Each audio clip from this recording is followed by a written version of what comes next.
Me hundreds of example बघितले की घर बांधताना most contribution is of women. ती काय बोलते सोनं घे माझं. Gold is emotional investment. Emotionally खूप जास्त कनेक्टेड आहे इंडियन्स. आणि जेव्हा जेव्हा कामाला येते तर घराची बाईच सोनं काढून देते ना. प्रत्येक दागिन्यावर एक HUID नंबर असतो. ते तुम्ही BISचं ॲप आहे, मोबाईल ॲप, त्याचं तुम्ही चेक करू शकतात कॅरेट आणि प्युरिटी ॲज प्रॉमिस्ड आहे का नाही. येस. 2005 मध्ये सोन्याचा भाव गेस करा किती होता अंदाज तुमच्या हिशोबाने. 2005 मध्ये. Yes.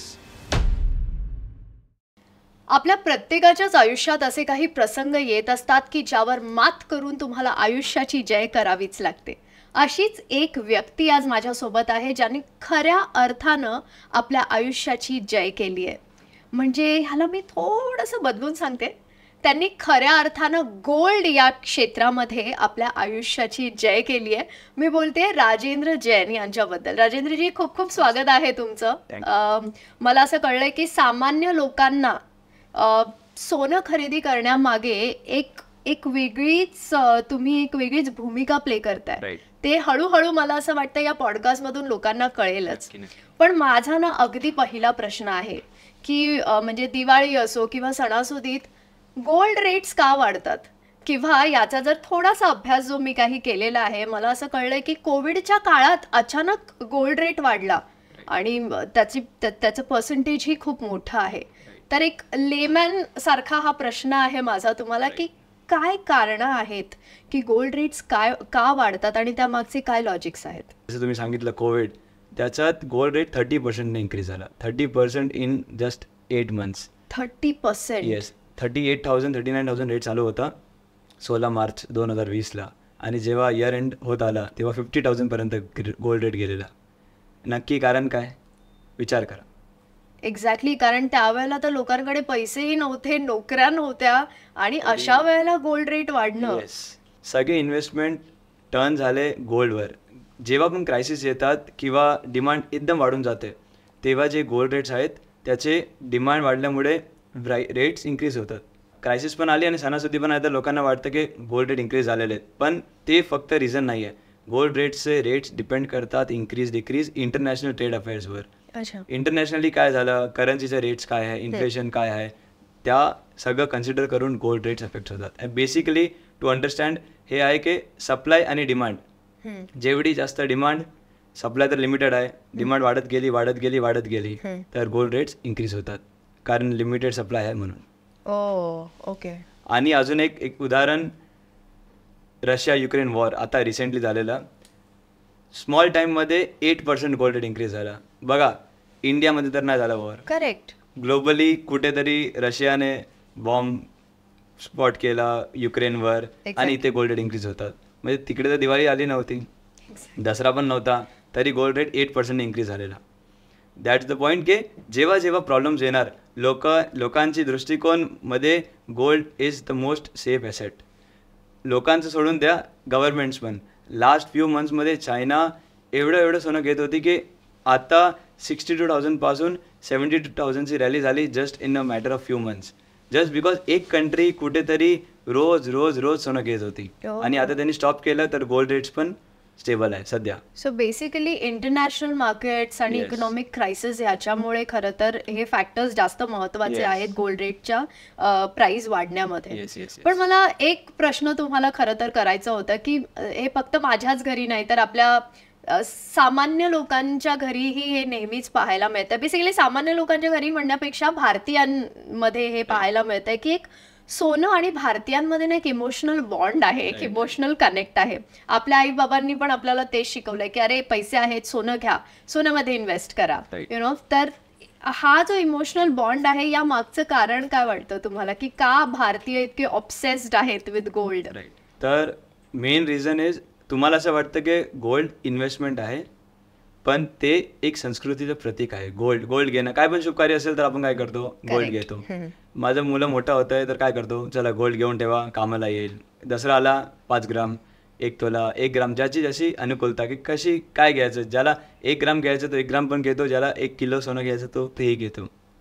That is gold is emotional investment. Emotionally खूप जास्त कनेक्टेड आहे इंडियन्स. आणि जेव्हा जेव्हा कामाला येते तर घराची बाईच सोनं काढून देते ना. खरं. काय पण घरात परिस्थिती आली, कोविडमध्ये त्याचा हस्बंड हॉस्पिटलमध्ये ॲडमिट आहे, पैसे कुठून आणायचे, बँकचे कीज काय माहीत नाही, लॉकर काय, सगळे दुकानं बंद आहेत, तर लॉकरमधून सोनं काढून घाण ठेवून विकून त्या हॉस्पिटलचे बिल पे केले जातात. सगळ्यात सोपा मार्ग आहे. इंटरेस्टिंग फॅक्ट हे पण की 50 कोटी बँक अकाउंट्स ओपन झालेत कोविडच्या नंतर, प्रधानमंत्री जनधन योजना म्हणून, ज्याच्यात 50 crores बँक अकाउंट ओपन केलेले आहेत. आता स्टॉक मार्केट्समध्ये इन्व्हेस्ट करू शकतात, गोल्ड ETFs वगैरे असतात, पण आता एक नॉर्मल सामान्य माणूस ज्याचं बँक अकाउंट पण नाही आहे, ते कुठे ETFs करणार, कुठे सोवरिंग गोल्ड बॉन्ड्स खरीदणार. तर त्यांना माहीत आहे की चला जायचं सोनाराकडे, बिस्किट, नाणं, वळा, ऑर्नामेंट्स जे पण घ्यायचं आणि आपण घेऊन येऊ शकतो. आणि अशी कुठली वस्तू आहे पूर्ण जगात जी वापरायची, समजा तुटली, 10 तुकडे झाले, पण तरी त्याची व्हॅल्यू इन्क्रीज होणार when you go to sale.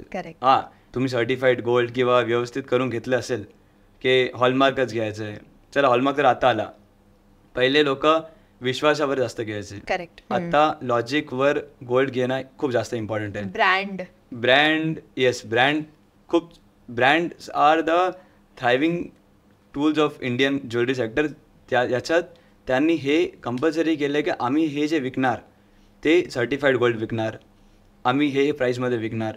पण त्याच्यातच एक फॅमिली ज्वेलर्स जे असतात ते पण खूप जास्त इम्प्रूव्हमेंट करतात की ज्या रेटमध्ये ब्रँड्स प्रोव्हाइड करतात त्याच शुद्धतेचं, त्याच डिझायनिंगचं फॅमिली ज्वेलर्स पण प्रोव्हाइड करायला चालू केलेलं आहे. आणि ते खूप जास्त पॉझिटिव्ह साईन आहे सध्या, ज्याच्यात लोकांना इझी आहे टू, आणि जे अवेअरनेस आत्ता वाढलेली आहे ती कधीच नव्हती. आता एक फॉर एक्झाम्पल तुम्हाला सांगतो, आता शोरूम्समध्ये मुलं जातात आईसोबत, पहिले मुलं साईडला बसायचे, आई घ्यायची, घेतले ठीक आहे चला घे, बरोबर आहे. पण आता आई घेते, नंतर मुलगा येतो बिलिंगच्या टायमाला, बोलतो किसका कितना है, बायफर्केशन द्या, मेकिंग किती आहे, बिल द्या, प्युरिटी किती आहे. तर हे क्वेश्चन्स आता वाढलेले आहेत थँक्स टू दिस.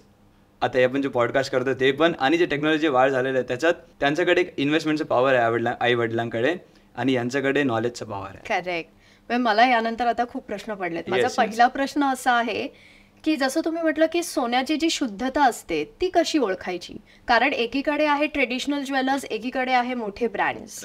तर ब्रँड्सच आपल्याला ओरिजिनल गोल्ड देणार का, शुद्धतेत 100% देणार का, की ट्रेडिशनल ज्वेलर्स पण देऊ शकता, तर ते शुद्धता आपण कशी ओळखायची. ऑल्सो हे जे हॉलमार्क आहे, सर्टिफाईड गोल्ड आहे, सो हेच गोल्ड आपल्याला घ्यायचं आहे कारण हेच शुद्ध आहे, प्युअर आहे.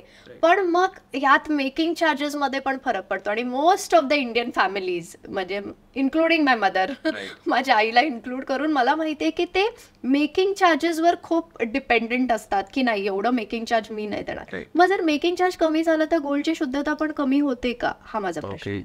तर तुमचं पहिल्या प्रश्नाचा आन्सर, ब्रँड्समध्येच चांगलं सोनं भेटतं आणि लोकली भेटत नाही, तर ते गोष्ट रॉंग आहे.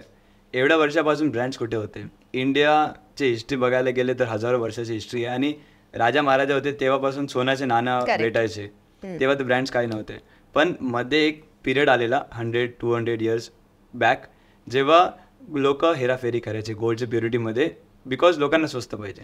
एक प्राईम एक्झाम्पल, बिफोर 50 years सांगतो, गव्हर्नमेंटने रेग्युलेट केलेलं की KDM सोनं विकायचं. KDM ओरिजिनली वॉज 92% गोल्ड, जे आता 916 हॉलमार्क तुम्ही बोलतात, तेव्हा KDM म्हणजे कॅडमियम करून एक त्याचा मेटल आहे, ते मिक्स करायला लागतं गोल्डमध्ये, गोल्ड बनवण्यासाठी. गव्हर्नमेंटने इंट्रोड्यूस केलं की KDM असेल तरच सोनं घ्यायचं. नंतर लोकांनी काय चालू केलं, शुद्धता 75%, शुद्धता 60%, शुद्धता किती पण असून द्या, त्याच्यावर KDMचं स्टॅम्प मारून द्यायचं लोक, आणि बोलायचं गव्हर्नमेंट बोलताना KDM, ये लो KDM आहे. आणि तेव्हा एवढी टेक्नॉलॉजी नव्हती 50 years बॅक त्याच्यात. आणि KDM म्हणजे आता आमच्या हातात येतात KDM, तर आम्ही बघतो 75% आहे.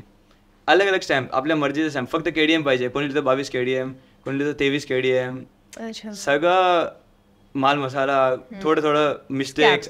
म्हणून ह्या टायमाला ब्रँड झाले, आणि त्यांनी सांगितलं की आय विल सेल ओरिजिनल, जे ओरिजिनल आहे मी पैसे घेणार, करेक्ट, पण जे आहे ते सांगून घेणार.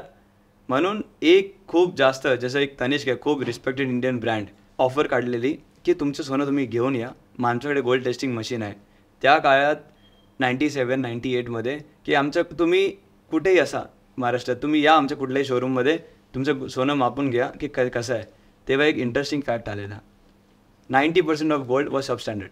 हो 90% ऑफ गोल्ड वॉज सबस्टँडर्ड. म्हणजे जे प्रॉमिस क्वालिटी केलेली ते लोक विचारतात ना किती असेल, ते बाई बोलते अरे माझं तर 100% सोनं असेल. मिक्स केल्याशिवाय सोनं बनू शकत नाही. करेक्ट मिक्स केल्याशिवाय फक्त कॉईन्स भेटतात जे बार्स असतात. राईट पण ते लोकांना हेच विकून सांगून दिलेलं आहे काय दिस इज 100% गोल्ड. KDM आहे ना, सांगितलेलं आहे KDM, तर KDM असेल तर 100% गोल्ड आहे. लोकांना एक इमोशनल कनेक्ट आहे. ती बोलणार की माझ्या अंगावर जे पण सोनं पाहिजे ते शुद्ध शुद्ध पाहिजे. And gold is not just any other thing. ते बोलणार नाही माझा प्युअरेस्ट प्युअर पाहिजे, कारण ते एक जनरेशनल वेल्थ आहे. करेक्ट आई तिच्या मुलीला देते, मुलगी तिच्या मुलीला देते. आजपर्यंत आम्ही बघतो की ती फ्लॉन्ट करते की हे माझं आजीचं आहे, हे करेक्ट मेरे नानी का आहे, हां. आणि ते मेल्ट करत नाही सध्या. तर त्यांना पण हे पाहिजे की ते जे पण सोनं घेणार भले कमी घेणार, 1 तोला नाही घेणार, अर्धा तोला घेणार, पण जे पण घेणार ते व्यवस्थित घेणार आणि ते साठवून साठवून साठवून नेक्स्ट जनरेशनला शिफ्ट करू शकतात. सेकंड तुमचा क्वेश्चन होता ज्याचं तुम्ही सांगितलं की मेकिंग चार्जेस कमी असेल किंवा जास्त असेल तर हां. त्याचे त्यावर शुद्धतावर शुद्धतेचं आधारित आहे का? ते सगळं एक मार्केटिंग स्ट्रॅटेजीज आहेत की असे पण ॲड्स येतात की zero making charges, exactly zero. कोणी कोणी बोलतो की GST पण नाही घेत. हे सगळं मार्केटिंग आहे. कुठलीही वस्तू ज्याला बनवायला 1ही रुपये लागलेला नाही आहे ते पॉसिबल आहे. तुम्हाला मेंटली माहिती आहे की ते पॉसिबल नाही आहे, बरोबर आहे, पण आम्हाला ॲज अ ज्वेलर तुमचे वीक पॉईंट्स माहीत आहे. जसं तुम्ही सांगितलं की माझ्या आईला काय पाहिजे, कमी मेकिंग चार्जेस पाहिजे, करेक्ट पण तुमच्या आईला गोल्ड रेट तर माहीत नाही. समजा मला तुमच्याकडून 100 रुपीज घ्यायचे, ज्याच्यात गोल्ड रेट आहे 70 रुपीज आणि मेकिंग चार्जेस आहे 30 रुपीज, पण तुमच्या आई येते दुकानात आणि सांगते की मला 10 रुपीज मेकिंग चार्जेस घडणावर द्यायचे, करेक्ट तर मी सांगणार गोल्ड रेट 90 रुपीज. मी किती घेतले 100, मला जे घ्यायचे होते ते मी घेतले, पण गोल्ड रेटला इन्फ्लेट केलं 90 रुपीज आणि मेकिंग चार्जेस कमी घेतले. जे आई खुश, मी खुश, कारागीर खुश, everyone is happy. Psychology psychology is right. आता ना आमच्याकडे लोक येतात, आताची जनरेशन येतात, ते बोलतात माझी आई जिथे सोनं घ्यायची ना तिकडे मला नाही आवडत. 2 रिझन्स, डिझाईन्स नाही आहे जे मला पाहिजे आणि क्लॅरिटी नाही आहे. तर ते जातात ब्रँड्सकडे आणि तिकडे जातात, बोलतात अरे मेकिंग जास्त असेल तरी मला मनाची शांती आहे. Now it is a smart investment, not an emotional investment. Young couples येतात, समजा साखरपुडा नाही झालेला आहे तरी ते लग्नाची प्लॅनिंग करतात. खूप सारे प्लॅन्स आहेत गोल्डमध्ये, जे स्मॉल ज्वेलर्स पण प्रोव्हाइड करतात, मीडियम पण आणि मोठे मोठे पण, ज्याच्यात ते मंथली गुंतवणूक करून एक लग्नाची तयारी करू शकतात. की लग्नात ढोलवाला नसेल तरी चालेल, पण सोन्याचं मंगळसूत्र पाहिजे, अंगावर सोनं पाहिजे. येस, अंगावर सोनं पाहिजे. दॅट इज आत्मसन्मान. Correct mostly gold is more of आत्मसन्मान देन इन्व्हेस्टमेंट. Correct yes. जेव्हा अंगावर सगळं सोनं झालं त्याच्यानंतर लोकांच्या मनात येतं की ETF करू, सोवरिंग गोल्ड बॉन्ड्स करू. त्याच्यासाठी लागतं फिनान्शियल लिटरसी. करेक्ट की पण जेव्हा आपण सांगतो की 50 करोड बँक अकाउंट्स ओपन झाले आहेत आफ्टर कोविड, तर एवढ्या वर्षात तर काय केलं लोकांनी, हे फिजिकल गोल्डच आहे ना त्याच्यात. करेक्ट आणि मला माहीत आहे की फिजिकल गोल्डचे रिटर्न्स ETFपेक्षा कमी आहे, म्हणून मी सोन्यातच इन्व्हेस्ट करणार नाही. That is wrong. जे मोठे ते मोठे बिझनेसमॅन पण आहेत त्यांच्या पोर्टफोलिओमधून 5 to 10% इज गोल्ड.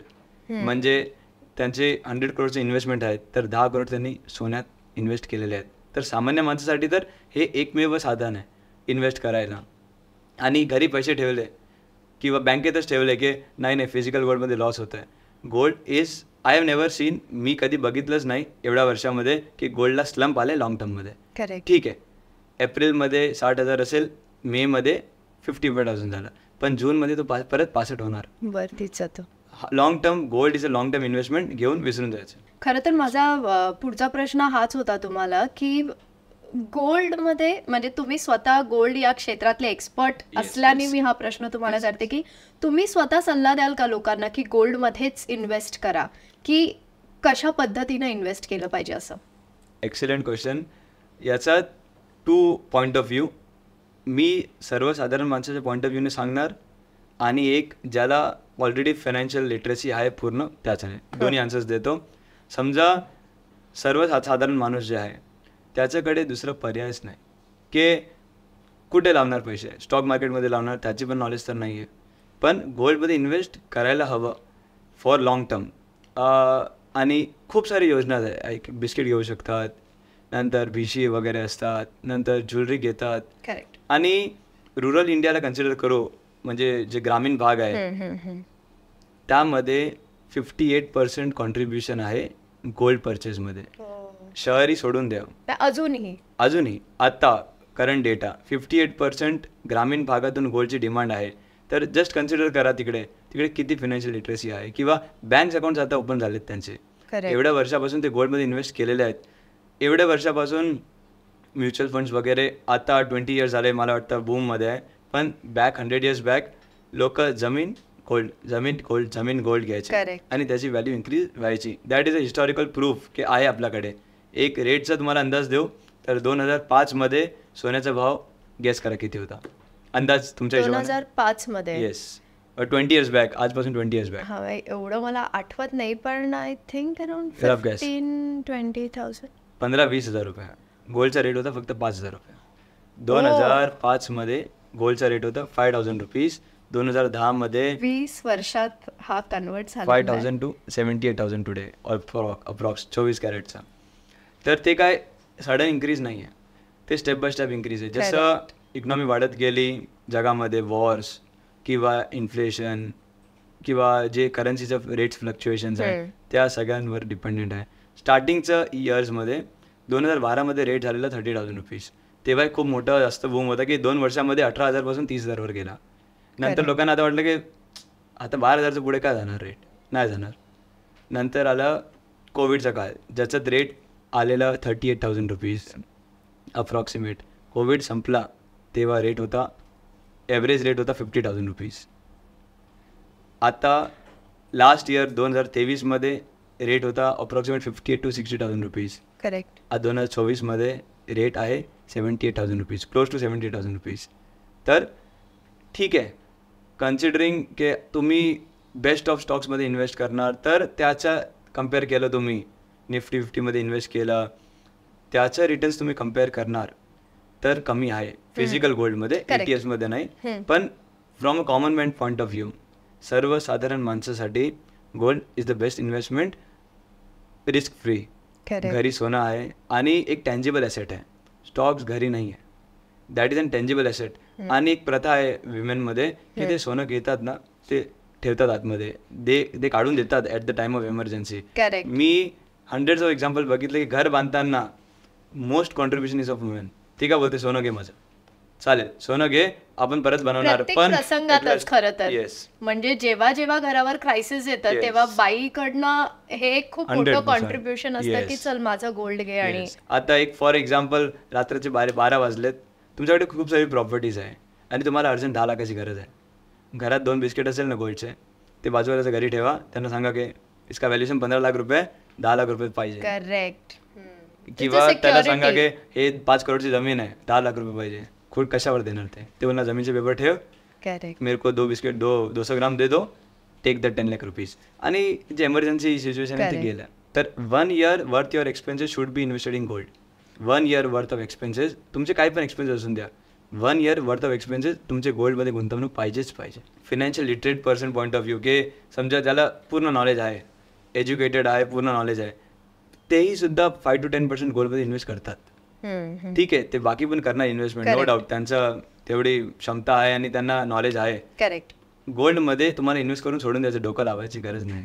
करेक्ट. तर तरी ते 5 to 10% त्याच्यात गोल्डमध्ये इन्व्हेस्ट करतात. Not necessary physically, but gold ETFs असतात, सॉव्हरिंग गोल्ड बॉन्ड्स असतात, बरेच काही ऑप्शन्स आहेत.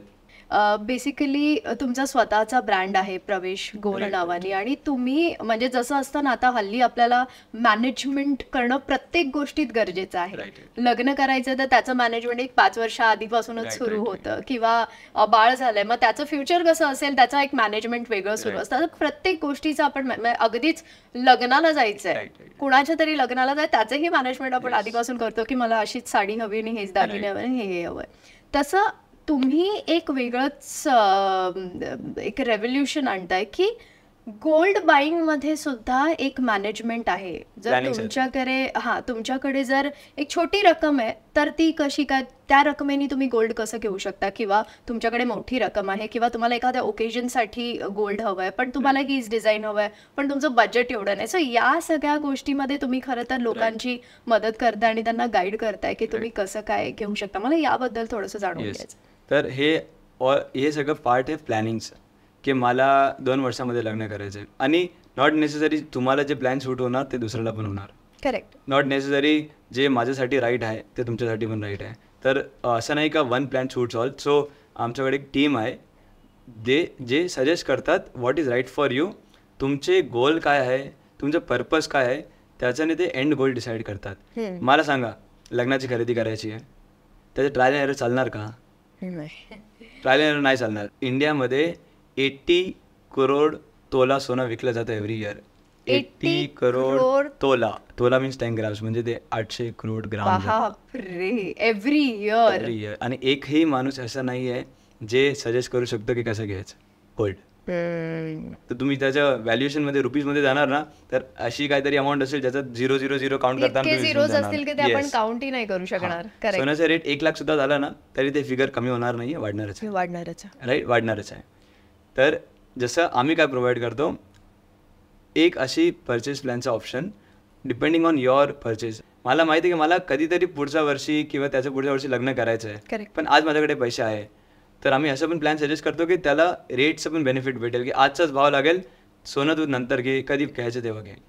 एक ट्रेंड होता 10 years बॅक, जेव्हा आई वडील एक वस्तू करून ठेवायचे प्रत्येक वर्षी, की हे माझ्या सोन्यासाठी आहे, हे हार आहे. करेक्ट. हे मला माझ्या वाटतं सोन्यासाठी- आजही त्या गोष्टी घडतातच. आय मीन तर तुमच्या हिशोबाने राईट आहे का wrong? फॅमिलीज मध्ये ते फॉलो केलंच जातं की जर मुलगा झाला तर सोन्यासाठी गोल्ड करायला सुरुवातच होते, आणि मुलगी असेल तर तिच्यासाठी बाळपणापासून चालू होऊन जातं. एक्झॅक्टली. Yes. करेक्ट. हो ते राईट आहे का नाही तुम्ही सांगा. हो, मला कुठेतरी ती सायकोलॉजी करेक्टच वाटते. कारण जेव्हा ती ओकेजन आलं आणि त्यावेळेला तुम्ही गोल्ड घ्यायला गेला तर डेफिनेटली तुम्हाला प्राइस पण तेवढ्या जास्त रेटनी मिळणार ना. त्यातच आम्ही येतो. आम्ही तुम्हाला सजेस्ट करणार दागिने नाही घ्यायचं, तुम्हाला सजेस्ट करणार अशी काहीतरी वस्तू ज्याचं तुम्हाला designs at the time of wedding तुम्हाला सिलेक्ट करायची. समजा एक काहीतरी डिझाईन तुम्ही सिलेक्ट करून 2012मध्ये जेव्हा 18 वर्षाचा मुलगा झाला तुमचा तेव्हा घेतली, आणि आज 12 वर्षानंतर 30 वर्षाचा तो लग्न करणार आहे, त्याच्या बायकोला ते नाही आवडलं, परत मेकिंग चार्जेस द्यायचे, परत ते द्यायचं, परत सगळे चार्जेस. तर जे आपण ज्या पर्पजने आपण घेतलेलं, ठीक आहे गोल्ड रेट तुमचं वाचवलं, पण आम्ही जेव्हा पिक्चरमध्ये येतो तेव्हा आम्ही तुमचे त्यात पण हेल्प करतो की हे कसं अवॉइड करायचं. म्हणजे तुम्ही म्हणताय की जर त्यावेळेला त्यांनी गोल्ड घेतलं तर गोल्ड रेट तर तेव्हाचा लागेल, पण त्याच्यानंतर फायनल प्रॉडक्ट जे आहे ते त्याला आज मिळणार, पण गोल्ड रेट तेव्हाचाच लागेल, पण डिझायनिंग तेव्हाचीच भेटणार. करेक्ट. आणि तिला नाही पसंत येणार, 100% नाही पसंत येणार. जे पहिले चालायचं 7 वर्ष अगोदर 12 वर्ष अगोदर ती नाही सिलेक्ट करणार. आता लोकांना चॉईसेस पाहिजे. आता पहिले जेव्हा आम्ही बघायचो दुकानात 3 हार होते, 3 मधून मम्मी पप्पा येऊन एक सिलेक्ट करायचे, ते लोक घालायचे आणि लग्न व्हायचं. आता 300 हार पण असेल ना तरी ती बोलतो और दिखाओ. तर तुम्ही एकच तिला ऑप्शन दिला तर ती तर नाहीच करणार आहे. करेक्ट. तर त्याच्यात काय परत रिमोल्ड करून परत मेकिंग चार्जेस पे करा, हे करा. तर त्याला अवॉइड करण्यासाठी आम्ही सजेस्ट करतो की गोल्ड बार्स किंवा गोल्ड कॉईन घेऊन ठेवा मुलाच्या नावाने. घ्या 1 तोले का हार लेने का ना, तुम्हाला 1 तोलेचा हार घ्यायचा आहे, ठीक आहे, 1 तोले का कॉईन लेके पुट इट डाऊन, कारण त्याला तर मेकिंग चार्जेस नाही लागणार तुम्हाला. जसं एक एक्झाम्पल दिलं, साखरपुडा तर लग्नाला 4 महिने आहे, त्याच्यासाठी एक प्लॅन आहे. कोणाला इनडेफिनेट प्लॅन आहे की मेरे को मालूम नाही शादी कब करने का है, पर आज पैसा आहे, मी काहीतरी प्रॉपर्टी विकली आहे, त्यातले मला 10-20 लाख रुपये आलेत, आणि मला माहिती आहे की मला लग्नाला माझ्या सुनेला, मोठी सुनेला मी 10 तोले केलेलं, तर हिला पण 10 तोले करून ठेवायचं आहे. तर 10 तोले दागिने नका बनवून ठेव. काय बनवून ठेवणार ते आम्ही सजेस्ट करतो. करेक्ट. आपका पर्पज क्या है, it's a kind of investment. Yes. पण इन्व्हेस्टमेंट पण रिफाईन करून, म्हणजे जे शार्पनेस आम्ही देऊ शकतो, जे शार्पनेस आहे की तुम्ही त्याला 80% काम करणार, ते बाकी 20% आहे ना जे मोस्ट इम्पॉर्टंट आहे ते आम्ही करणार. सो बेसिकली तुम्ही या गोष्टींमध्ये सोल्युशन प्रोव्हाइड करता, आणि त्याचबरोबर ह्याचीही खात्री करून घेता की त्यांचं नुकसान होऊ नये आणि त्यांना इनफॅक्ट डबल फायदा व्हावा, की त्यावेळेचा रेट त्यांना आजही लागू जे आनंद असतो ना आईच्या चेहऱ्यावर जेव्हा ती सुनेला पण घेऊन येते दुकानात, आणि मुलाला पण घेऊन येते. आता जी सीन आहे, पहिले असं नव्हतं. पहिले आईची यायची, बरोबर. आई वडील यायचे, डिझाईन सिलेक्ट करायचं, घरी जायचं आणि लग्न, जसं मी सांगितलं. आता सून आले बोलवतात, ती चॉईस मुलगा येतो, ते सगळं बघून जातात. हिशोब करायला आई वडील येतात आणि तेव्हा जे कॉईन देतात ना जुने, आमचं जे ॲडवाईस ऐकून की कॉईन देतात, आणि तेव्हा एकही रुपये पे करायचा नाही त्यांना. करेक्ट. कारण त्याच्यात पण आम्ही बसून देतो, जे आपका इन्व्हेस्टमेंट आहे उसमें भी त्याच्यात पण आम्ही करून देऊ शकतो त्यांना, की तुम्ही किती आणलंय, 10 तोला आणलंय ना, ठीक आहे, 10 तोल्यामध्ये मेकिंग वगैरे इन्क्लूड करून तुम्हाला कसं आम्ही सेट बनवून देऊ शकतो लग्नासाठी, ज्याच्यात एव्हरीवन इज हॅपी. मी खुश, मी तर एंडला येतो तरी मी खुश, ती जे घालणारी आहे ती खुश, त्याच्या हिशोबाने झालेलं आहे, मुलगा खुश कारण त्याची वाईफला अजून सुंदर दिसणार आहे ती ऑन हर चॉईसेस, नंतर आई वडील खुश की त्यांना ते जे भार असतो ना त्यांच्यावर, की ना अरे सुनेला काय दिला, सुनेला काय दिला, तर ते इझी होऊन जातं. मग या सोन्याची शुद्धता आपण कशी ओळखायची? कारण मला जितकं थोडंफार नॉलेज आहे, मला असं माहिती आहे की 24 कॅरेट गोल्ड हे हायेस्ट लेवलचं गोल्ड असतं, पण त्या 24 कॅरेटनी तुम्ही दागिने कदाचित बनवू शकत नाही. आपण 22 कॅरेटनी दागिने बनवतो, मग त्यातही असतं हॉलमार्क. तर याबाबत थोडीशी माहिती तुमच्याकडून. एक बेसिक नॉलेज सांगितलं तर, जसं प्रत्येक व्हेकलवर एक नंबर असतो, MH01 समथिंग समथिंग समथिंग, तसंच प्रत्येक दागिन्यावर एक HUID नंबर असतो, हॉलमार्किंग युनिक आयडेंटिफिकेशन कोड असतो, 6 डिजिटचा असतो, ज्याचं पुढे लिहिलं झालेलं की त्याच्यात किती कॅरेटचं सोनं आहे आणि त्याचं कोड काय आहे. फॉर एक्झाम्पल, एक ट्रायंगलचा मार्क असेल, त्याच्यानंतर 22K916 लिहिलेलं आहे, त्याच्यानंतर एक 6 डिजिटचा कोड असतो. ते तुम्ही BISचं ॲप आहे, मोबाईल ॲप, त्याचं तुम्ही चेक करू शकता, ते कोड टाकून, की आपलं जे सोनं आहे, तुम्हाला जे दिलेलं विकलेलं सोनं आहे ते कॅरेट आणि प्युरिटी ॲज प्रॉमिस्ड आहे का नाही. हो, येस, त्या ॲपमध्ये आपल्याला तो 6 डिजिट नंबर टाकायचा आणि त्याप्रमाणे आपल्याला त्याची शुद्धता कळू शकते. येस, त्याचे अनेक अजून डिटेल्स येतात, पण तुमच्यासाठी जे इम्पॉर्टंट आहे शुद्धता आहे, आणि त्याचं डेट ऑफ मॅन्युफॅक्चरिंग वगैरे पण येतं, चांगली गोष्ट. येस, आणि ते गव्हर्नमेंट रोज ट्राय करते की त्याला कसं ओपन ट्रान्सपरंट अजून करू आपण, आणि हे खूप हेल्प करतो जे राईट काम करतात त्यांना. आम्हाला आज सांगावं लागत नाही की मेरा सोना प्युअर आहे. आम्ही काय सांगतो, दिस इज द गोल्ड, गव्हर्नमेंटने अप्रूव्ह केलेलं आहे, 6 डिजिट कोड आहे, you can cross verify on the spot.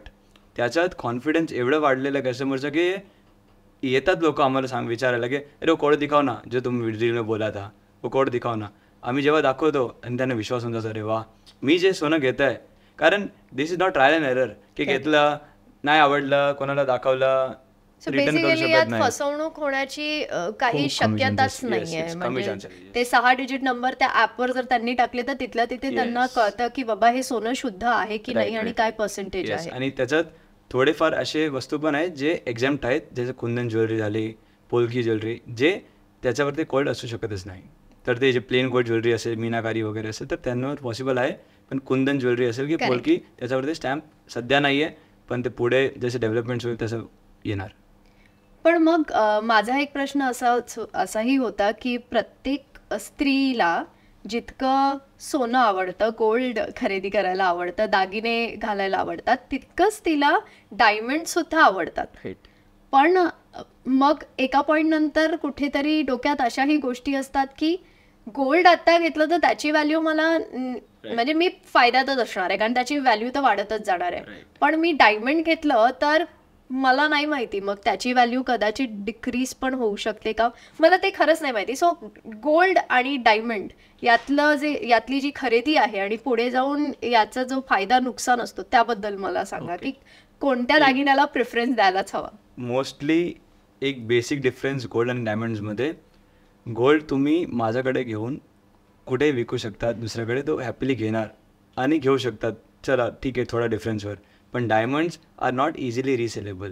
अच्छा. तर from investment point of view diamonds एवढे नाही एक्सेप्टेबल आहे इंडियन्समध्ये. जे इंडियनचा माइंडसेट आहे, ठीक आहे अंगठी केली, कानातले केले, दॅट इज फाईन, पण तुम्ही बोलणार की कंटन मला डायमंडची करायची, तर घरवाले तर नाहीच सांगणार, कारण ती प्रथा नाही आहे. डायमंडची प्रथा भारतातून नाही आलेली, बाहेरून आलेली आहे. डायमंड्स इज अ ब्युटिफाईड स्टोन, खूप चांगलं आहे, त्याची जे प्रोसेस आहे आणि त्याची व्हॅल्यू खूप जास्त आहे, पण एक परसिव्ड व्हॅल्यू जे असते की चला आज सोनं विकायला गेलं तर 10-20 मिनिट्समध्ये विकलं जातं, पण डायमंड तुम्हाला तिकडेच सेल करायला लागेल जिथे तुम्ही घेतलेलं आहे मोस्टली. आता तर नवीन नवीन डायमंड्स पण आलेले आहेत. समजा डायमंडचा शॉक आहे तर ओरिजिनल डायमंड नाही तर CVD म्हणून पण आलेले आहेत, लॅब ग्रोन डायमंड्स. अशी जी वस्तू जी पहिले 50,000-60,000 रुपये कॅरेटला भेटायची ती 24,000 रुपीज कॅरेट पण आहे. तर तुम्ही ते ऑप्शन प्रिफर करू शकतात इन्व्हेस्टमेंट पॉईंट ऑफ व्ह्यूने नाही, बस शॉक. चला ठीक आहे ना, सगळे वस्तू आपण डोक्याने नाही, थोडं इमोशनल पण असतो. सगळ्या वस्तू जर अंगठी गेली डायमंडची, साखरपुड्याची, तुम्ही कधी मोडणारच नाही त्याला किंवा विकणार नाही त्याला. माझा एक प्रश्न होता की मागे जेव्हा मी दुबईला गेले तेव्हा माझ्या बऱ्याच नातेवाईकांकडून, माझ्या फ्रेंड्सकडून मला एकच मेसेज असायचा की अरे तिथे गोल्ड काय किमतीत आहे आणि आम्हाला पण आणायचं तर तू आणू शकतेस का.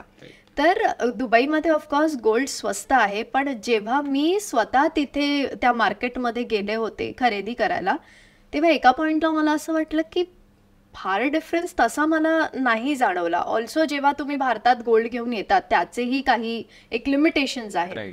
तर काय कारण आहे तर त्या गोल्ड प्राइसचं म्हणजे कमी असणं दुबईमध्ये, त्या मागे काय लॉजिक आहे. आणि तर तुम्ही जे सिलेक्ट केलं असेल ते इंडियन ज्वेलरी असेल, जे ट्रेडिशनल इंडियन ज्वेलरी, करेक्ट, त्याला तुम्ही कम्पेअर केलं तर मला वाटत नाही की तुम्हाला डिफरन्स माहीत पडणार. पण समजा तुम्ही प्युअर गोल्डला कम्पेअर केलं तर एक प्राईस डिफरन्स आहे. इंडियामध्ये जे इंटरनॅशनल प्राइजेस असतात गोल्डचे त्याच्यावर टॅक्सेससुद्धा लागतात, तिकडे टॅक्स लागत नाही. अजून जेव्हा तुम्ही गोल्ड घेता दुबईमध्ये तेव्हा तुम्ही जेव्हा रिटर्न द्यायला जाता तर ते टॅक्स फ्री आहे. Gold tax free for foreign people visiting Dubai first. नंतर जेव्हा आपण त्याचे नाणं घेतो किंवा बिस्किट 24 कॅरेटचं घेतो त्याच्यात फायदा आहे, नो डाऊट आहे, पण एक लिमिटेशन आहे. एक बाई जेव्हा दुबईवरून इंडियाला येते त्याला 40 ग्राम्स ऑफ गोल्ड अलाउड आहे. मेनला, पुरुषांना 20 ग्राम्स ऑफ गोल्ड अलाउड आहे. पण तरी आपले लोक असे करतात, अरे आपण चेन बनवून आणू, टेन्शन नाही, मी चेन घालून जातो इथे खोटी आणि तिकडे परत येताना मी सांगणार असं कस्टमला की हे झालं ते झालं, दागिने घालून येणार म्हणजे त्यांना कळणारच नाही माझे आहे की मी विकत आहे. त्यांचं रोजचं काम आहे. That is not worth the risk.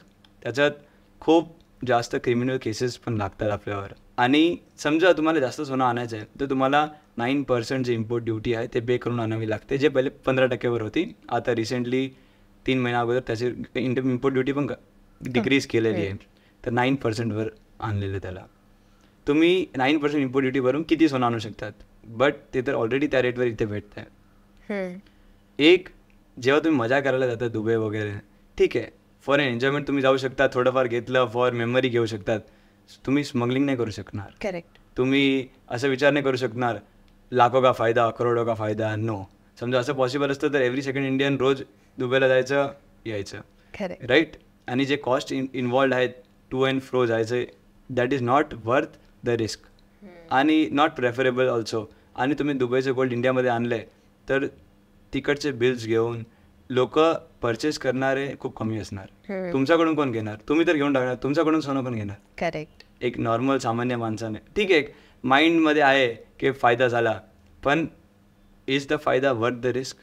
आपल्या फॅमिलीसोबत जातो आपण तिकडे, समजा आपल्याला अटक केलं, काय करणार.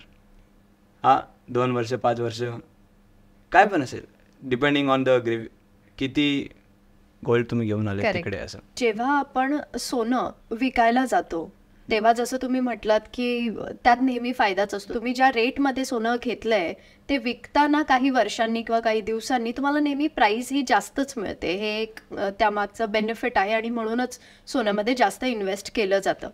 पण मग जेव्हा एखादा ज्वेलर असा म्हणतो की नाही नाही आता हे अशा कारणांमुळे ह्याची प्राइस आता डिक्रीज झाली आहे किंवा ह्या वजनाने जरी घेतलं असेल तरी विकताना आम्ही तुम्हाला याच वजनाने देऊ शकतो कारण त्याची XYZ रिझन्स आहेत, तर हे किती करेक्ट आहे. राईट.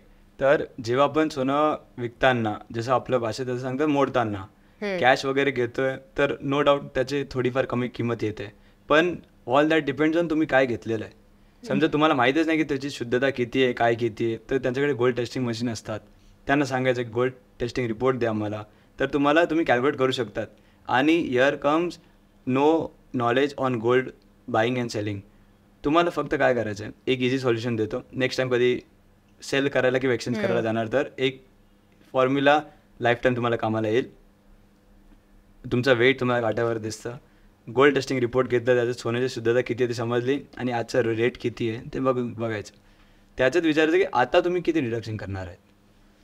मला फॉर्म्युला माहीत आहे की गोल्ड रेट आहे, प्युरिटी किती आहे आणि आजचा रेट किती आहे. त्याला मल्टिप्लाय करून समजा आला 1,00,000. ठीक आहे, तुम्ही 95,000 देणार म्हणजे 5% तुम्ही लेस करता. ठीक आहे, 1-2 जागेत विचारून घ्यायचं, जिथे बेस्ट व्हॅल्यू भेटेल तिकडे मोडायचं. पण अंधारात राहून विकायचं नाही की नाही हां चला हे तर होत राहतं, असं नाही. एक फॉर्म्युला आहे त्याला कसं, आणि त्यांना विचारायचं की किती आपल्या भाषेत घट बसणार, करेक्ट. किती घट घेतात, काय घेतात. पण जेव्हापासून ते हॉलमार्क वगैरे आलेले आहेत तर ते रेट लागलेलेच असतात. बायबॅक पॉलिसीज काय आणि हे काय. करेक्ट. पण मला असं वाटतं बऱ्याच लोकांना या गोष्टीचा अवेअरनेस नाहीये की अशा पद्धतीचे मशीन सुद्धा आहेत की जे गोल्डची शुद्धता आपल्याला सांगतात किंवा त्या मशीनच्या आधारे आपल्याला कळते ती गोल्डची शुद्धता काय आहे. तर ही जी मशीन्स असतात हे जवळपास सगळ्या ज्वेलर्सकडे असतात.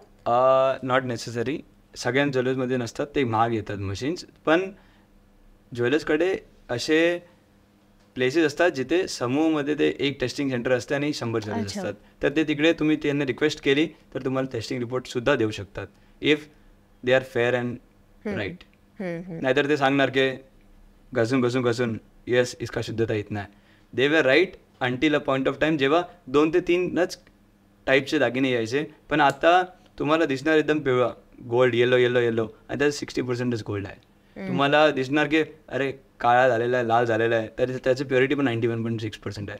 तर ते आता जे करेक्ट, जसं तुम्ही गॅस माचीसने लावत नाही, लायटर नाही करतात, तसंच आता काळ चेंज झालेला आहे. गोल्ड बदली करताना, टेस्टिंग करताना खूप उपाय आहे. जसं तुमचा लॉस 0पेक्षाही आजूबाजूला असणार. जेव्हा तुम्ही विचारू शकता, 2-3 जागे जाऊ शकतात की काही कम्पेअर करू शकतात. तुम्हाला फॉर्म्युला मी सांगितलं आहे, करेक्ट. ते फक्त अप्लाय करायचं की वेट किती आहे, आजचा रेट किती आहे आणि शुद्धता किती आहे, आणि तुम्ही डिफरन्स किती घेणार आहेत. आणि डिफरन्स घेऊन नाही करणार तर तो बिझनेस कसं करणार. माझा एक खरं तर पर्सनल प्रश्न आहे हा की सोनं मोडताना म्हणजे घट तर बसणारच आहे आपल्याला, तर कुठेतरी त्याच्यात लॉस होतो. पण तुम्ही जसं म्हटलं की आणि ऑफकोर्स तीच एक ते फॅक्ट सुद्धा आहे की सोन्याची प्राईस ही ऑफकोर्स ही वाढणारच आहे. पण समजा जर मला एखादा दागिना पडून आहे घरी जो मला नाही आवडत आहे आणि मला एक चांगला दागिना अजून मे बी वेट वाढवून मला तो दागिना बनवायचा आहे, पण जर घट बसणार असेल तर कुठेतरी तो एक मेंटल ब्लॉक क्रिएट होतो. तर यावर काही सोल्युशन आहे का. सोल्युशन आहे गोल्ड टेस्टिंग मशीन. घट एक मेंटली एक टर्म आहे की घट काय. तुमच्या सोन्यामध्ये शुद्धता किती आहे. समजा तुम्हाला त्याची व्हॅल्यू भेटली, तुमच्या सोन्यामध्ये शुद्धता आहे 90% आणि तुम्हाला त्याची व्हॅल्यू भेटली, तर घट कुठे आहे. तुम्हाला पहिली गोष्ट तर हे माहिती असायला पाहिजे की मी जे सोनं एक्सचेंज करते आहे, कारण ते 20-30 वर्ष अगोदर घेतलं असेल तेव्हा स्टँडर्डायझेशन नव्हता, त्याच्यावर काही स्टॅम्प वगैरे नव्हते, पण त्याचे पर्सेंटेज किती आहे. समजा मी तुम्हाला एक फॉर्म्युला देतो ज्याच्यात हे पूर्ण क्लिअर होऊन जाईल. जे तुमचं वजन आहे दागिन्यांचं, जे तुम्हाला काट्यावर दिसतं, त्याची शुद्धतेची रिपोर्ट ज्वेलर सांगू शकतो ऑन रिक्वेस्ट. किती आहे तुम्ही विचारा, त्यांना सांगू शकतो. थर्ड, आजचा रेट जे चालू आहे 24 कॅरेटचा, त्यांना 3ने मल्टिप्लाय करायचं आहे. समजा तुम्हाला 2 तोळ्याचा नेकलेस चेंज करायचं आहे, 20 ग्राम्स इंटू 90%, समजा 90% आली त्याची रिपोर्ट, येस मल्टिप्लाय टू 76,000चा रेट आहे समजा. हे 3ला मल्टिप्लाय केलं तर तुम्हाला व्हॅल्युएशन त्याची माहीत पडते. 2 तोळे म्हणजे 1.5 लाख रुपये व्हॅल्युएशन आली. तर तुम्ही तो गोल्ड एक्सचेंज होते समजा 145वर, तर तुम्हाला माहीत पडलं ठीक आहे सेलिंग प्राईस इज 150, मला 145, I am happy with that because मी घेतलेलंच 30,000ला. करेक्ट. तर आय एम हॅपी की चला त्याचं ब्रोकरेज वगैरे कशी लागते दुसऱ्या कम्युनिटी याच्यात बिझनेसेसमध्ये, त्याचं एक सेलिंग प्राईस आणि बाईंग प्राईसमध्ये डिफरन्स असेल तर फाईन आहे, नो प्रॉब्लेम. पण तुम्हाला माहीत पडलं पाहिजे की ते कॅल्क्युलेट कसं झालं आहे, तर तुमचं जे मेंटल ब्लॉक आहे ते निघून जाईल. मला एक खूप क्युरिओसिटी आहे एका प्रश्नाविषयी, कारण जेव्हा ब्रँड्स त्यांची जाहिरात करतात तेव्हा ते म्हणतात 0% मेकिंग चार्जेस. मग असा प्रश्न पडतो की 0% मेकिंग चार्ज आपण तर फायद्यातच आहोत, पण मग त्यांना काय फायदा. आणि खरंच या गोष्टी खऱ्या असतात का, काय आहे यामागे स्ट्रॅटेजी, मार्केटिंग स्ट्रॅटेजी. राईट, तुमच्या क्वेश्चनमध्येच तुमचा आन्सर आहे. That is marketing strategy. तुम्हाला तर मेकिंग चार्जेस माहीत पडलं, करेक्ट, पण ते पॉसिबल आहे तुम्हाला असं वाटतं. ठीक आहे, एक पर्टिक्युलर सेगमेंट के चला हे 10 प्रोडक्ट्स आहेत ते पॉसिबल असेल की ते नाही चाललं तर त्यांनी फॉर सेल काढलं असेल, त्याला मोडण्याच्या ऐवजी झिरो मेकिंग चार्जेस सेल करून. पण असं नाही सांगू शकत की पूर्ण दुकान झिरो मेकिंग याच्यावर. Exactly right. तर हे एक मार्केटिंग स्ट्रॅटेजी आहे ज्याच्यात गोल्ड रेट्स थोडे इन्फ्लेट केले जातात. गोल्ड रेट समजा 70,000 आहे तर त्याला 75 सांगून गोल्ड रेट सांगतात आणि झिरो मेकिंग चार्जेस. किंवा असं पण आहेत की नो GST. हो, सोनं विदाऊट GST पॉसिबलच नाही आहे. जेन्युन गोल्ड ठीक आहे, कोणाचं ओल्ड गोल्ड घेऊन त्याला वितळून सोनं बनवून दिला ते सगळं करतात. पण जेव्हा तुम्ही गोल्ड आपण गोष्ट करतो इमोशनल इन्व्हेस्टमेंटची, समजा आपण इन्व्हेस्टमेंटची गोष्ट करतो, तुम्ही हे सिलेक्ट करतात का की मला ना स्कूल किंवा कॉलेज एक MBA डिग्री करायची तर मी चिपेस्ट डिग्री करणार, चिपेस्ट कॉलेज दाखव मला, असं सांगणार का? किंवा मला काहीतरी रेस्टॉरंटमध्ये जायचं आहे, तुम्ही सांगणार का जिथे फ्री फूड भेटतं तिकडे आपण जाऊ? नाही. हां, पण जे वस्तू आपल्यासाठी जनरेशनसाठी राहणार आहे त्याचं तुम्ही कसं करणार की कसं चूज करणार की जिथे चिपेस्ट आहे तिकडे आपण घेऊ. चिपेस्ट अँड बेस्टमध्ये खूप मोठं अंतर आहे. समजा प्राइसिंगच सगळे नाही आहे, ऑल टू ऑल प्राइसिंग, आणि या पूर्ण जगात मार्केटिंग वर्क्स आणि बायांना काय पाहिजे, कमीत कमी मजुरी, कमीत कमी करणार, आणि ते आम्हाला माहीत आहे. करेक्ट. आम्हाला माहीत आहे, ठीक आहे, आणि एव्हरीवन इज हॅपी ना उसमें, एव्हरीवन इज हॅपी, ती हॅपी, मी हॅपी. येस. आता तुम्ही गोल्ड या क्षेत्रातले एक्सपर्ट आहात, तुम्ही यात काम करता आणि त्यामुळे तुमची एक एक्सपर्टीज आहे, तुम्हाला माहिती आहे, यातलं ज्ञान आहे. पण मला एक प्रश्न करायचा आहे जेणेकरून आमचं नुकसान होऊ नये. तर असे काही कॉमन मिस्टेक्स आहेत का जे एखादा ग्राहक गोल्ड खरेदी करताना करू शकतो आणि जे कदाचित त्याच्याही भानात नसतं? राईट. तर खूप टाईम असे झालेले आहेत की आम्हाला त्यांना सांगायची इच्छा आहे पण त्यांना ऐकायचीच इच्छा नाही. तर त्याच्यात आम्हाला असं वाटतं की यार असं काहीतरी मीडियम असायला पाहिजे आमच्याकडे ज्याच्यात आम्ही त्यांना अवेअर करू शकतो. मोस्ट कॉमन इज तो माझ्या ओळखीचा होणार आहे, तो माझ्याकडून टॅक्स घेत नाही, तो माझ्याकडून मजुरी घेत नाही, तो माझ्याकडून हे करत नाही, ते करत नाही. दागिने घेताना आम्ही नेहमी असं बघतो की कोणी येऊन सांगतो की माझ्या ओळखीचा आहे सोनार, तो तर GST पण लावत नाही, मजुरी पण लावत नाही. तर ते सगळं आम्हाला बघून कसं तरी वाटतं, पण त्याच्यात इमोशनली जास्त तो टँगल्ड आहे ऑलरेडी. तर त्याला आम्ही समजायचं ट्राय करतो पण तरी तो समजत नाही. जेव्हा तो कम्पेअर करणार ना 1 to 1, जे कम्पेअर करायला ते रेडीच नाही, ते एकच गोष्ट घेऊन बसतात. ते कम्पेअर करायला रेडीच नाही की काय आपण व्हॅल्यू प्रोव्हाइड करतो आहे, आपण कशासाठी ते घेतो आहे. आपण एज्युकेशन वगैरे चीपेस्ट घेतो का? एक मोस्ट कॉमन मिस्टेक आम्ही तसं बघतो की ते लोक येतात, आम्ही मेरा ये पहचान का है, माझं तर घराच्या बाहेर आहे, दारात आहे सोनार, तो तर मजुरी पण घेत नाही, टॅक्स पण घेत नाही, हे काय तुम्ही लावलेलं आहे, हे चार्जेस, ते चार्जेस, बिल तर ते लांबची गोष्ट राहिली, ज्याच्यात टॅक्सच नाही लावलेलं बिल तर भेटणारच नाही. आम्ही त्यांना असं समजायचं ट्राय करतो पण ते समजायलाच रेडी नाही की दॅट इज जनरेशनल थिंग. हे तुम्ही तुमच्यासाठी नाही घेते सोनं, तुमच्या फ्युचर जनरेशन्सला पण कामाला येईल. तुम्ही काय घेतलेलं आहे ते बिलावर आहे का लिहिलेलं? पहिली गोष्ट बिलच नाही आहे, टॅक्सेस पे केलेलं नाही, बिल कुठे असणार? सेकंडली ते स्वस्ताच्या चक्करमध्ये काही घेतात, स्टोन्स वगैरे दागिन्यात लेस केलेले आहे का नाही ते काय माहीतच नाही. ते काय बोलतात नाही नाही मी वजनाच्या काट्यात बघितलं ना, पण समजा एक मंगळसूत्र तुम्ही घेतलं आहे त्याच्यात काल्या मणी आहे, कुंदन आहे, स्टोन्स आहे, त्याचं वजन तुम्हाला कसं माहीत पडणार तुम्ही बिलच नाही घेतलं तर? राईट. तर त्याच्यात 5 तोलं सोनं आहे का 7 तोलं सोनं आहे कसं माहीत पडणार तुम्हाला? तर सोडून द्या, तुमच्या वाईफला, तुमच्या सेकंड जनरेशनला कसं माहीत पडणार की चला आपल्याकडे जे व्हॅल्युएशन आहे ते किती आहे? समजा बिल असेल ना तर ते बिल घेऊनसुद्धा मग कुठे गेलो तरी ते व्हॅल्युएशन माहीत पडेल. नाहीतर जिथपर्यंत आपण ते काढत नाही मनी वगैरे तिथपर्यंत त्याचं व्हॅल्युएशन नाही समजणार. सेकंड मोस्ट कॉमन मिस्टेक, लोक असं प्लॅनिंग नाही करत. माझं लग्न आहे, ठीक आहे, माहीत आहे सोनं बनवायचं आहे तर चालू करा ना थोडं पहिले. करेक्ट. चालू करा, नॉट नेसेसरी घ्या, पण एकदा व्हिजिट करा की आपल्याला जे डिझाईन पसंत येतात ते कितीला येतात. प्लॅन करा की मला ही गंठण आवडली आहे, 3 लाखाची आहे, पण तुम्हाला काय लॉटरी लागणार आहे का लग्नाच्या दिवशी की 3 लाख येणार का बँक अकाउंटमध्ये? तो you have to plan for that. आणि सगळीकडे बर्चेस प्लॅन पण असतात, लोक ज्वेलर्स प्रोव्हाइड करतात, ते खूप हेल्प पण करतात की चला तुम्ही 1.5 लाख आता द्या, 1.5 लाख 2 महिन्यानंतर द्या आणि नंतर तुम्ही वस्तू घेऊन जाऊ शकतात. ते सगळे प्लॅन्स आहेत. पण तुम्ही असं विचार करणार की नाही यार लग्न असेल तेव्हा आपण 20 दिवसा अगोदर जाऊ, जसे कपडे घेतात हे they not same case with gold. हे गोल्डच्या मध्ये ते सेम केस नाही लागू पडत. थर्ड मिस्टेक आम्ही बघतो की ते रिलेशनवर खूप जातात. इमोशनली ते खूप कनेक्टेड आहेत ज्वेलर्सला किंवा कोणाला पण, तर ते तिकडे लॉजिक त्यांची कमी होऊन जाते. ते दिल से त्यात वाहून जातात. येस येस दिल से डिसाईड करतात की नाही नाही यार तो खूप चांगला माणूस आहे. अरे माणूस चांगला असून द्या, दागिना चांगला आहे का नाही. हॉलमार्क घेत, हॉलमार्क नाही बघत, काय नाही बघत. तसं हे काही कॉमन मिस्टेक्स आहेत.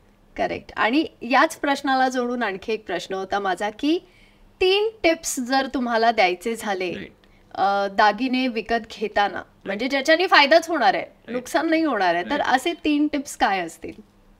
सेम जे मी पहिले सांगितलं तुम्हाला की सगळ्यात पहिले तर जे प्रॉमिसेस केलेली आहेत, जसं हॉलमार्क आहे तर हॉलमार्क पण किती प्रकारचे असतात.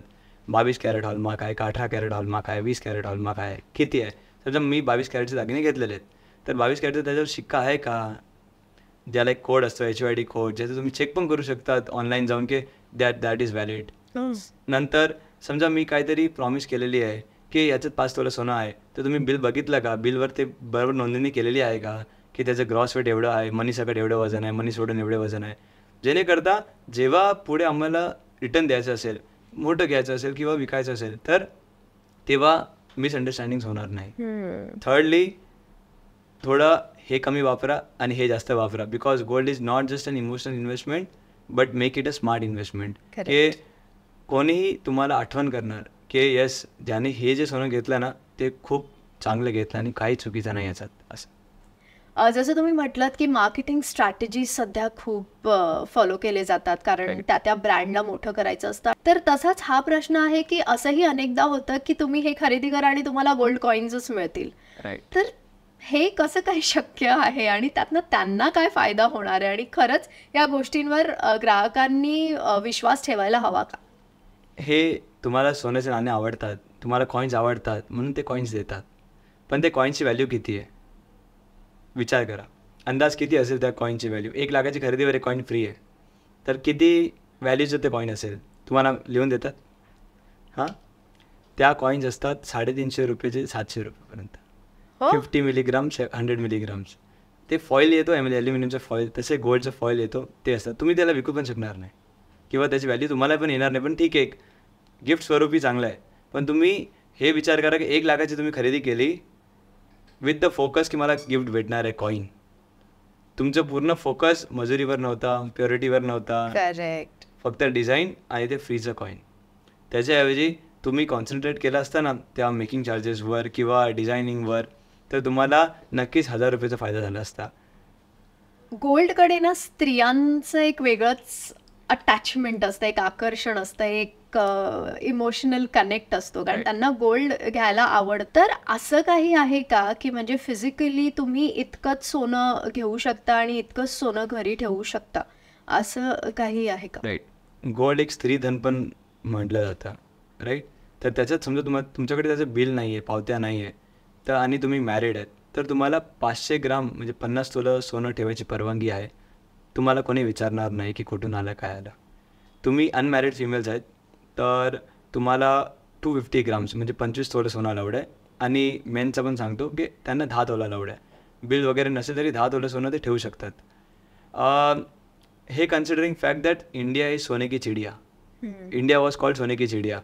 आणि गोल्ड प्रत्येक कार्यक्रमामध्ये, बारसा, बर्थडे, तर जे गिफ्टिंग येतात हे येतात, तर ते बिल द्यायची प्रथा नाही आपल्याकडे, फक्त सोनं द्यायची प्रथा आहे. याच्यात त्याचं पुढे अगर काय सोनं असेल तर तुम्हाला त्याचं ठोस प्रूफ पाहिजे, आणि तुम्हाला सगळं प्रूफ आहे तर तुम्ही 5 किलो पण सोनं ठेवू शकता. समजा तुमच्याकडे बिल्स आहेत आणि प्रॉपर सोर्स आहे की मी हे बिल्स आहेत ऑफिशियली आहे, येस, तर तुम्ही इनहेरिट केलेलं नाही आहे, इनहेरिटन्स प्रूफ आहे, समजा की असं चोरी केलेलं नाही आहे मी कुठून, इनहेरिटन्स प्रूफ आहे, तर तुम्ही कितीही सोनं घेऊ शकतात. समजा एखाद्याला पैशांची गरज आहे, तर अशा वेळेला त्यांनी गोल्ड लोन घेणं हे योग्य वाटतं का तुम्हाला? हा निर्णय योग्य आहे का? राईट. गोल्ड लोन शॉर्ट टर्मसाठी चांगली गोष्ट आहे की एमर्जन्सी फंड पाहिजे की काय ऑप्शन नाही तर आपण गोल्ड लोन ठेवू शकतो. हे एक आहे. आणि इंडियामध्ये खूप कॉमन आहे की समजा मला काहीतरी शॉर्ट टर्म रिक्वायरमेंट आली की फीस भरायची आहे किंवा अशी काहीतरी हॉस्पिटलची क्रायसिस आलेली आहे, मला मोडायचं नाही आहे, मला हे जपून ठेवायचं आहे, माझ्या आईची निशाणी आहे, माझ्या Correct. बाबांची निशाणी आहे, तर ते त्याच्यावर गोल्ड लोन घेतात. प्रेफरेबल आहे की नाही आहे ते त्याचं व्यक्तिगत मत आहे. कारण त्याचे रेट ऑफ इंटरेस्ट व्हेरी करतात 12% 36% पर ॲनमपर्यंत. तुम्ही किती महिन्यासाठी घेतात आहे, किती अमाऊंट घेतात आहे. तर समजा पर्सनल लोन्स 12%वर भेटून जातात, पण तुमचं सिबिल स्कोअर तेवढं नाही आहे Correct. किंवा नाही आहे तुम्हाला ऑप्शन की Correct. बँकचे कॉन्ट्रॅक्ट नाही आहे की तुम्हाला एकदम अर्जंट पाहिजे, तर ते बरेचसे कंपनीचे आहेत जे गोल्ड लोन प्रोव्हाइड करतात. करेक्ट. सो अशा वेळेला तुमच्याकडे शॉर्ट टर्म ऑप्शन असेल तर नो प्रॉब्लेम, शॉर्ट टर्म असेल तर हरकत नाही आहे आणि काय ऑप्शन पण नसेल तरी हरकत नाही आहे. पण लॉंग टर्म तुम्ही बोलले की 10 वर्ष गोल्ड लोन करायचं तर दॅट इज नॉट प्रेफरेबल. त्याच्याऐवजी ते मोडून घेतलेलं बरं आहे. खूप मार्गदर्शन केलंय आम्हाला, कारण मला स्वतःला गोल्ड मी खरेदी केलेलं आहे, पण मला इतके त्यामागे फॅक्टर्स असतात आणि इतकी माहिती असते आणि इतके आपण फुल प्रूफ प्लॅनिंगनी गोल्ड घेऊ शकतो आणि त्यातनं मग आपल्याला ऑफकोर्स फायदाच होणार. या सगळ्या गोष्टी आज तुमच्यामुळे आम्हाला कळाल्या आहेत. Thank you so much. Thank you. आणि तुमच्या पुढच्या वाटचालीसाठी खूप खूप शुभेच्छा. थँक्यू.